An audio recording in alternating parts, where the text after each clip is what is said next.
This may look like a storage room full of old files, although in reality it's a treasure trove providing a pictorial history of Israel. We're at the heart of the archive, at the photo archive. This is the place where we can find printed photographs taken from early 20th century and all the way till the end of the printed material era.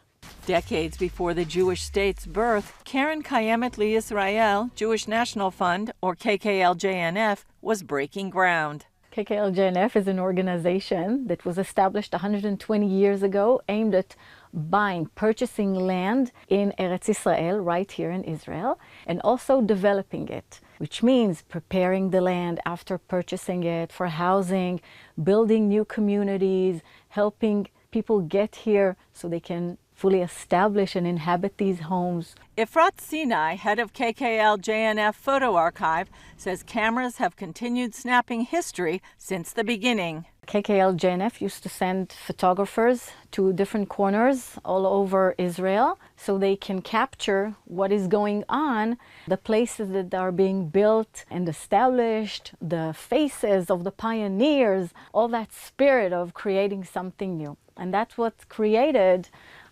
this unique and very important collection. One of Sinai's favorites is this unique pose of David Ben-Gurion, Israel's first prime minister. It's not something that we're used to seeing him with, with cool sunglasses. There's another picture, which I really like.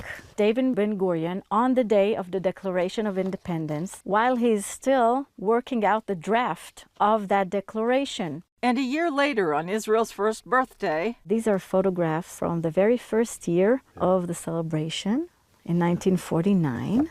As you can see, bringing the Torah books. And what I wanted to show you was the military parades that were taking place in the big cities. We can see how everyone used to go out to the balconies and watch the parade. And you can also see the streets, the familiar streets of Jerusalem. This is King George Street, for example, taken in 1950. And capturing Independence Day celebrations, picnics, and barbecues that go back decades. In addition to acquiring land, kkl-jnf prepared it for housing, built reservoirs, rehabbed rivers, and is probably best known for planting trees. Here we have photographs taken in Martyrs Forest. This is a forest that was planted in the early 1950s. It has 6 million trees planted in to commemorate the 6 million Jews who perished in the Holocaust. According to Sinai, it's estimated there were around 14,000 trees here when the Ottoman Turkish Empire ended more than 100 years ago. Starting 1908, we started trying to plant trees here. And nowadays we're talking about over 240 million trees planted all over Israel. There's also historic Jerusalem, overlooking the city from the Mount of Olives, the distribution of pasteurized milk to babies, the railway station from 1927, and the Western Wall in 1941, as well as photographs of Tiberias on the Sea of Galilee. Pioneers building agricultural communities called kibbutzim and moshavim, and glass plate negatives used before the gelatin kind. So this was taken in 1924, and this is Tel Aviv. You can see the sand. So it really is a city that rose from the sands. Throughout each year, kkl-jnf shares its historic highlights at exhibitions like this one in Jerusalem. We're displaying photographs 2.5 meters wide, historical photographs of Jerusalem that were colorized. The kkl-jnf says many times when we look at black and white photos, we tend to think the past was lived without color.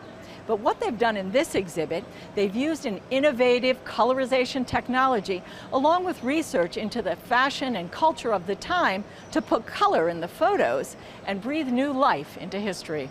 An exhibition also took place recently at the International Expo in Dubai. Many of the photos are now digitized, and the archive can be viewed online in Hebrew and soon will be available in English. It currently has more than 1 million photos, and like the State of Israel itself, is still growing. Julie Stahl, CBN News, Jerusalem.